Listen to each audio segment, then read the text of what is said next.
I'm going very hypothetical here. Basically, we want to make a Yeah, try not to make it favourite bit of it. I don't know. When we meet again, And do you warm up? I don't know why I'm saying I was playing only that. hang up on the game that we play together. Throughout this game. Welcome to the FEDcast. Hello and welcome to FEDcast, the video game and industry podcast by GameFed. Joining us today we have... I'm Fudgett. I'm Jaymii Plays. And I'm Dan Freeds. And I am Nyto.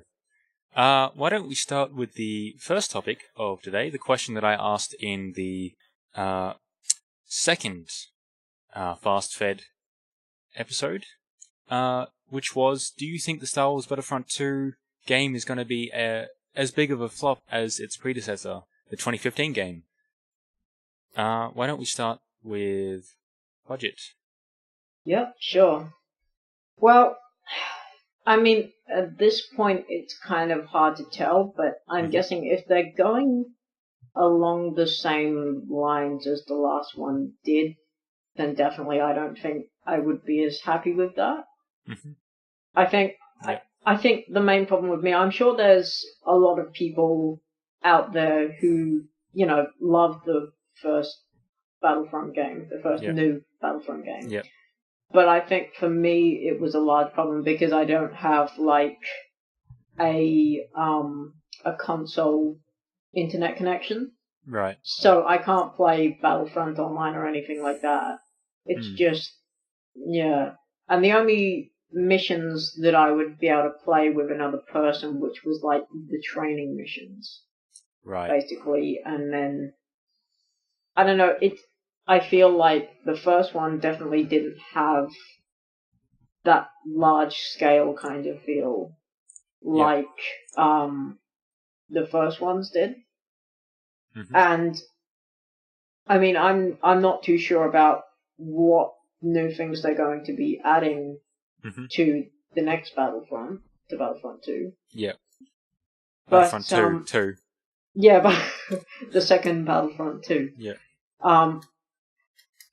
But, I mean, as far as I can see with it, I would guess it's just going to be essentially like an expansion. And if that is what it is, then I don't really think it's something I'm going to be looking forward to. Certainly not if they keep going on with, like, you know, having to buy the extra content. I think that was probably the thing that I disliked the most about the franchise. Yeah.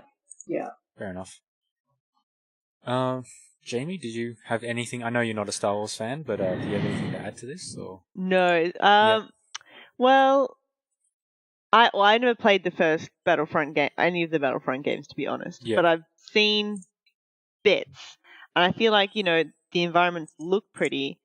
Mm-hmm. And I feel like with this one, if you get, I don't know how much range you actually get with flying vehicles. Yeah. Because I feel like if you can feel the freedom in the environments, then I think they're on something.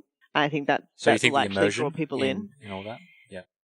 Yeah, I think if you can feel like you're free in a world, then you're great. But if you, as Fudgett was saying, if you feel enclosed inside, because the landscapes are very like vast, but they're very white, or like it's space, and space is just, you know, so vast. But it's also, if you feel trapped in such a vast, like what in your head is something that's so vast, then I feel like you're really limiting what you've got. But if they can capture the vastness of the environment, then I feel like that's gonna be good. Yeah. Okay. Dan? So I'll come out and admit I didn't play Star Wars Battlefront, the new one. That's understandable. Yeah. Yes. I was a massive fan of Star Wars Battlefront 2, the older one. Played it on PS2 a lot. Yeah. I sunk many hours into that game. Yep. From what I saw of the other Battlefront, which I'm very surprised I didn't buy it because I was very excited when it came out, and then I started hearing that it was, there was no campaign, it was just multiplayer, and that's not something I explored so much on the original game. Mm-hmm. So that was a big thing for me, not having a campaign. Yep. I think one thing we can take from the trailer is that it will look good. I don't think it will look exactly like that. That's obviously a cinematic trailer, but from the last Battlefront game, we will know that it will look very good. Yep. And from what I heard, and you can correct me on this if I'm wrong, there will be a campaign. Mm-hmm. Yeah. So there will be a single-player campaign, which is going to be good. Which makes me think they're going, okay, this game was at its core pretty good, but we can improve it, and this is what people didn't like. So hopefully this game will see all those things put into it. At least that's what I hope. Yeah. Yeah, so my view on the take, it's so comparing this with the first game engine footage of the 2015 Battlefront game, it's very similar in terms of like, wooing the audience. But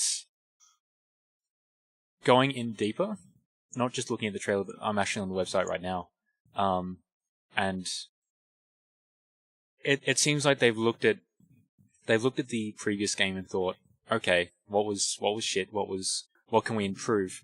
And looking at the website, they've actually added a lot more things. So first of all, you mentioned this, Dan, the single player co-op, the campaign, and it looks like it's going to take place after the Battle of Endor, and it's going to show an Empire soldier's point of view.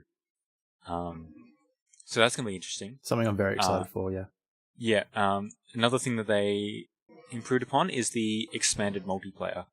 So now they're adding up to 40 players into multiplayer fights, which is, I guess, good, I think.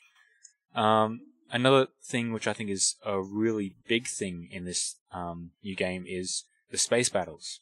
And it's apparently going to be better. We won't know until we see gameplay footage, obviously. But the funny thing is, it's actually... So most things are developed by DICE. But this one is actually being developed by another developer, which is interesting. I can't quite find the name. Motive is the name, Motive Studios. Okay. So they're actually doing all the space battles, while DICE do practically everything else. Another thing is it's going to include every era of Star Wars, so every movie era. So it's going to have the prequels, the original trilogy, and the new trilogy. And as you saw, there was a fight with Mace Windu and Yoda on Naboo, which doesn't look like it. Not accurate to the films, but it's going to be interesting to see, how we can have. Are you sure it wasn't Darth Maul? Oh yeah, sorry, Darth Maul and Yoda. Yeah, that's right. I'm looking at it right now, and Darth Maul and Yoda. And yeah, it's going to be interesting to see how different eras clash with each other. Like if you have Yoda from the prequel trilogy, like youngish Yoda, and I don't know, like Kylo Ren or something, just them going at each other. It's going to be interesting. And another thing is the split screen. So there is actually going to be co-op in the campaign, I think. Or at least there is going to be co-op at some point. And that's going to be interesting because I remember playing Battlefront 2, the original Battlefront 2, with my cousin and just sharing, having the campaign of, Galactic Conquest, which was something that I would always lose, but it would be amazing to experience that again. I loved the Galactic Conquest. I really hope they put that in the new game. And it's not shown on this website if they're going to include that or not. But it would be a loss for them if they don't include it. Oh, yeah. So, yeah, obviously shouldn't have much thought on it now because there's no actual gameplay of it. But I am excited because there are so many new features, features that they brought back and new features that they brought in. That'll hopefully make it an entertaining experience, not something like the 2015 Battlefront where oh look it's nice graphics, but there's apart from that there's not much else. Yep, so, exactly. I always get scared for people when any franchise releases a new game for it and going, are they because they say things are like, oh no, they're going to try and do too much, and they're going to try, but I just hope that the key things that people want they do well. Yeah. Because I get so scared. I was quite nervous about Mass Effect Andromeda, and so I lowered the bar. So there was a lot of people like, oh, I'm so disappointed. It's like no, it's fine because I lowered. You gotta lower that, keep pushing that bar lower and lower, and then being surprised because when you get content for the first time, you don't have a bar because you were never expecting anything. Yeah. So when you get a new release in like Red Dead Redemption 2, I'm quite excited about, but also nervous. Yeah. So the thing with this is the developers behind Battlefront 2, DICE, they made Battlefield 1. So they were the main developer behind Battlefield 1. So maybe like applying those features to because it wasn't a bad game. So applying those features to Star Wars Battlefront 2 would be interesting, and to see if there's any similarities between that and Battlefield 1.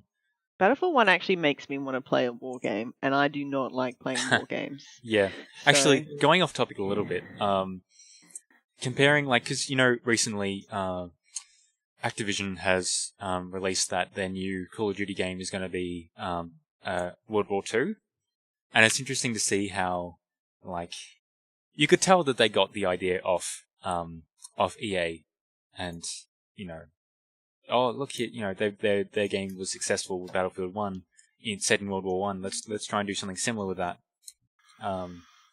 Yeah, so it's interesting to see how Activision is behind at the moment in terms of creating a rival game. So yeah, I believe DICE has a fairly good track record with their releases. Yeah. I'm looking back; they did Bad Company.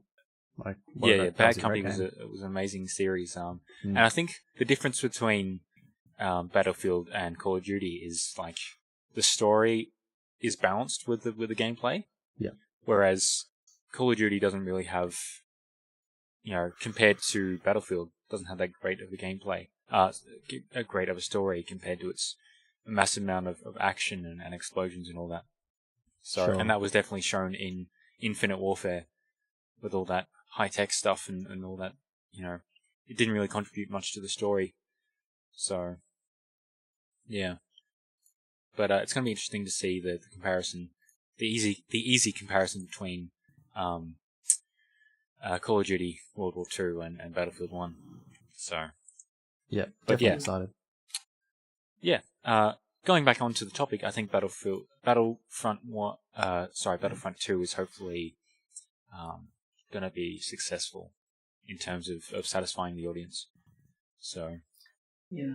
Oh, going back through DICE's history and going off topic for a second, DICE made The Land Before Time, Big Water Adventure. Don't know about you guys, I was a big Land Before Time fan. Me too. Yeah, I was like, well, they made a Land Before Time Land Before Time game. Oh yeah, I had it on PS1. What a great game. They also made a Shrek game, Shrek Extra Large. So I'm confident in their abilities. Well, okay then. Shame I did not get to that. Oh. Yeah, definitely went under the Land radar. Before Time, childhood heartbreak. You were probably distracted by their other game release, which was Diva Star's Mall Mania. Right. I feel like I'm bagging them a little bit, but they have a very good track record with online multiplayer games. Right. Yeah.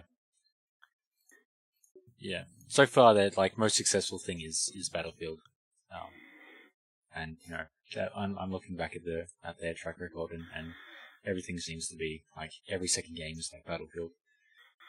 Like Battlefield 2, Battlefield 2142, Battlefield 1943, all that sort of stuff.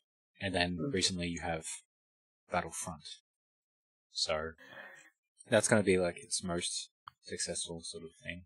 Yeah. So overall, hopefully it's not a flop. I'm really looking forward to it. But I'm also skeptical because it is EA in the end. So you need to be skeptical of these sort of things. Yeah, I guess. But, yeah. My fingers are crossed for you. Yeah, thank you. My fingers are crossed. I hope it's good as well.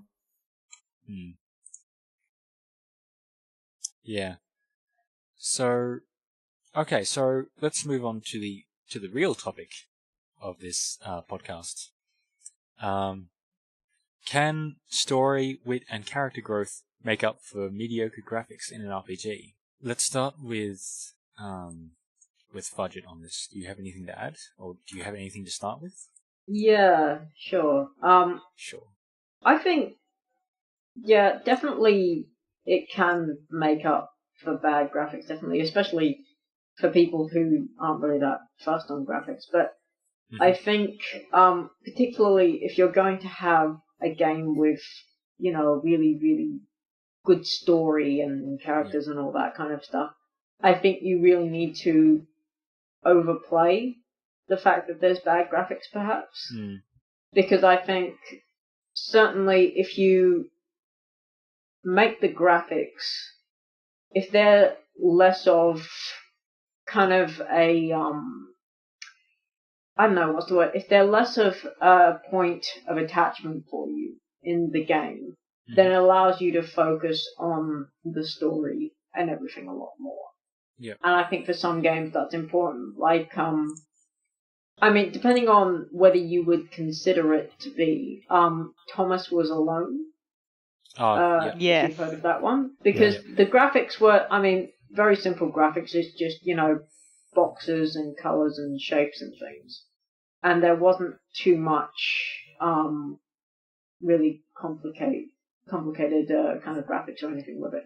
But certainly I think the story was a lot more highlighted by doing that. It allowed you to focus more on, you know, what the narrator was saying and all of that kind of stuff.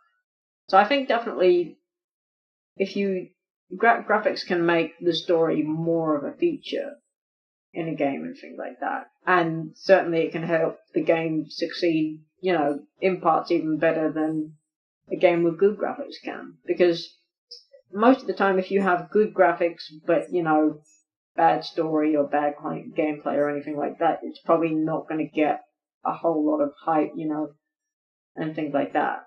You know? Yeah. And, I mean, I think games like No Man's Sky, you know, He Who Shall Not Be Named, kind of, I think the graphics were sort of, you know, one of the key things that a lot of people were hoping for in terms of that game.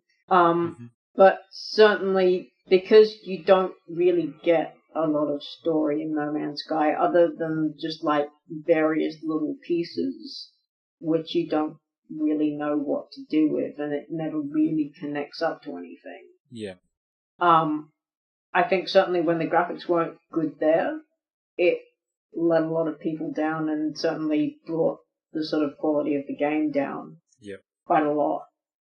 But I think if they'd left it as it was and added a bit more story and intrigue into it, I think it could have probably been a bit more successful. Yeah. For me, RPGs, like the biggest part for me of an RPG is actually the bit kind of before you actually play the game, when you're building your character and you're going, hey, this is the kind of character I'm playing, this is my race, this is my backstory, this is where I come from. And because you are bringing basically how you want to play the game into the game. And role-playing games are that. You're taking on a role. And for some people, being more, like, you know, graphics are important because they do. They help immerse you into that environment. They're like part of the escapism. But for me, there's no point in being in a beautiful world if all the people you interact with and the journey you go on through it is absolutely rubbish. And sometimes, yes, you can with, like, you know, especially as we lean more towards open world games where you do have a lot of freedom and you can kind of create the journey without it being a linear story.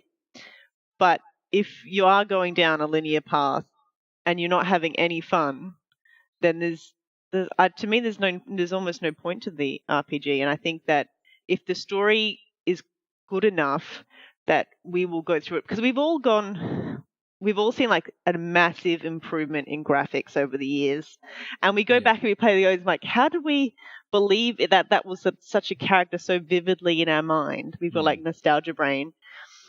But I feel like because like as humans we're able to draw on a lot of symbolism, and there's a lot of things we can do with very simple graphics that we can still feel heart-wrenchingly for, like just those few pixels. So I think definitely agree that story and wit can make up for it.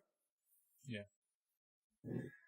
So yeah, I loved your Fudge. I loved your example of No Man's Sky and Thomas Is Alone, because I played both those games. I know exactly what you mean.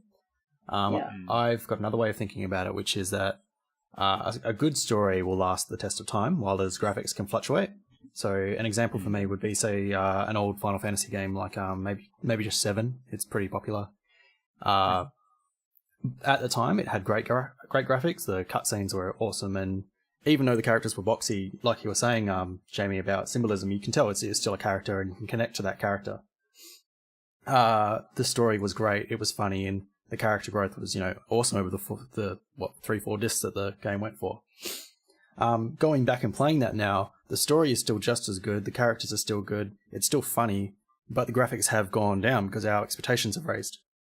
That doesn't mean the story got worse. So for me, the game is still good. The story is still good. Doesn't matter that it doesn't look as good as it used to. Yeah, definitely. Yeah.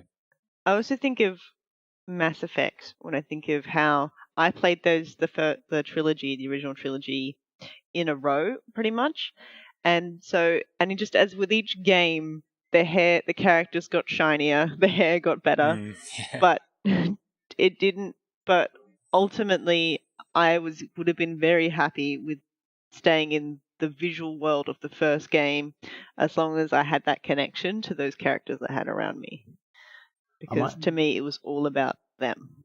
I might put up the point that because I love Mass Effect, it's one of my favorite series, and I think one of the things that can kill a game is the gameplay mechanics. So if you go back and play Mass Effect 1 versus, say, Mass Effect 2 or 3, you can straight away tell that it's an older game, and that doesn't really survive as long.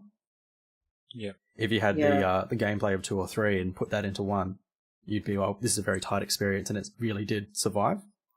But going back and playing number 1, it's got a great story, and the characters are amazing. It's worth playing just for that alone. That's the problem getting my brother into Mass Effect, because he was like, I could join in from 2, I think, but if we're going back to 1, because I played 1 and I had like this really steep learning curve. And when I finally cracked it at the end of that game, I felt so good because I finally understood this system. And then I went and played number 2 and I was like, oh yeah, this is much better. No, I understand now. But oh my God, what a waste of time learning the system for number 1. I think, as well, while I've not played it yet, the Last Guardian, I think that certainly there were points in that, because I've seen some gameplay videos in that, and it seems like a lot of the story that people were expecting was still probably held up in the game, but what I saw was that a lot of people seemed to get quite frustrated with some of the game mechanics, and especially I don't know anything really intensely about names or anything like that, but I know the big beast and that. Trying to get him to go places, people seem to get very frustrated with, and they couldn't quite, it wasn't an easy thing to adapt to, and try to actually playing the game was like, it was a mechanically frustrating thing. And certainly, the story was still there, but along with those frustrating mechanics, it kind of breaks down that whole experience for you. And it kind of takes you away from what's happening in the game at that time. And you start to get more heavy-headed on how, oh my God, I can't get past this part, and whatever. And it does, I think, breaks down the story a lot and kind of brings down the quality of the game as well. Yeah. I agree. Well, my point on the topic is similar to the whole No Man's Sky thing. I'm actually going to put a different spin on it. No Man's Sky was a concept game, and it all relied on interpretation. and because there was really no story there, it focused on what people thought it meant, and that, like, I think it was a reference to, you know, maybe religious cultures or like deciphering the Bible or something, and I don't think the graphics had anything to do with it, but yeah, I think it was mainly that flunked mainly because it was overrated. It was overpushed by Sony and PlayStation and all that. But I think if game developers focus on graphics too much, if they say their graphics is key to a good game, I think they need to rethink their life choices.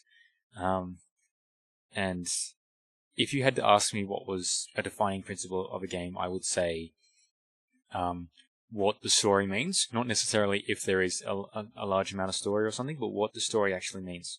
Because a game kind of does have to have a story, even if it's only a little bit. But yeah, it does have to mean something. Yeah.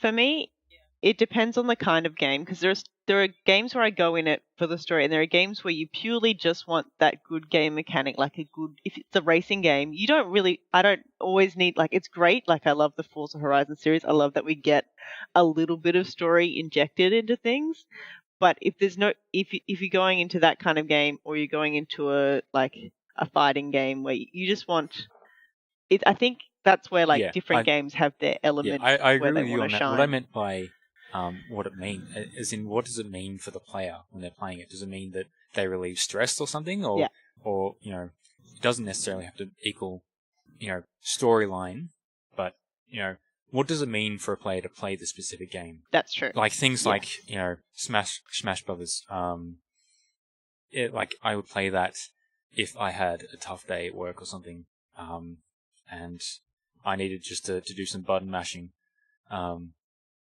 You know, even though there's barely any story there,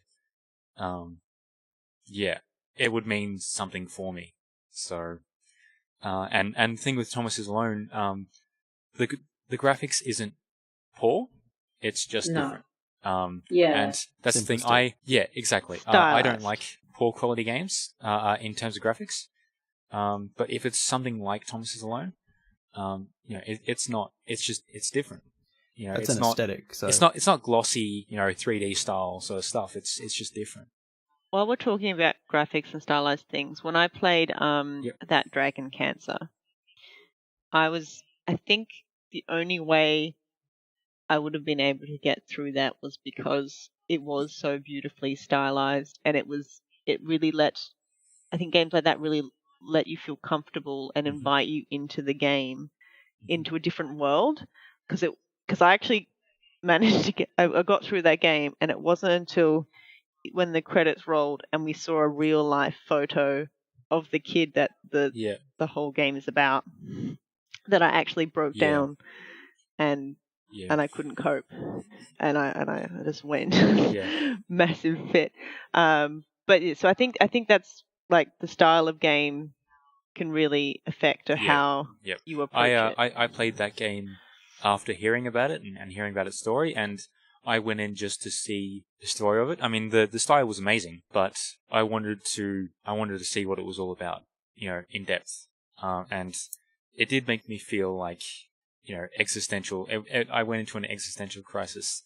You know, but yeah, to me, a game has to have a meaning to it, for me to enjoy what it is, even if it's like a terrible meaning, like cancer. A very abstract meaning. Yeah, it has to have something. For me, at least, it has to have something that has a worth to it. And graphics. Otherwise, graphics doesn't equal worth. Why play? In my opinion. So, yeah. Does anyone have any final points they want to add to this? I wouldn't mind going back to No Man's Sky just for a second. Yep. I think they set out to make this great exploration game, and it's very good at that, but they also put these little RPG mechanics on there, like the collecting the items and all that sort of stuff. And I think we've come to expect, if you've got RPG mechanics, that there is going to be other RPG mechanics, such as a story. And I think that it did a very good job at the planet exploring, you know, procedurally generated planets. Like, it did such an amazing job at doing that, and then let us down story-wise. And then the player feels like they don't have anything to do and they have no reason to go, you know, to the center of the galaxy. There was no pull there other than just go do it. You know, unfortunately, it won't hold up story-wise. I feel like maybe a few years back we'll look back and go, it was amazing what they did. It's a shame that it didn't reach its full potential. Yeah. I mean, I think certainly with all, you know, the new expansions and things like that coming out with, you know, building houses and all of that kind of stuff, it does add a bit more to it, but nonetheless, I feel very much like the game is really less of a game and essentially more like a sandbox, you know? Yeah. Because I get there's not any driving force there. It's just generally you're there, you can do these things and sort of have a look around, but there's nothing driving you there. Okay, so I think we'll end it there. All right. If that's all right with everybody else. Yeah. Okay. And with that, we are. I mean, you know, we talked a bit about everything, and I think we've covered a lot of things. But yeah, we are out of time. So if you liked what you heard, feel free to leave us a review. Subscribe to us on YouTube and follow us on Facebook and Twitter. So you can follow me on Twitter. You can find me Fudgett_Fed. I'm Jaymii_plays. And I'm Dan Freeds. You can follow me on Twitter at Dan Freeds, which is DanFriedz. And you can follow me on Twitter at the Nyto. Awesome. Thanks for joining us today. And we'll see you next time. Nyto out. Fudgett out. Jaymii plays out. Dan Freeds out.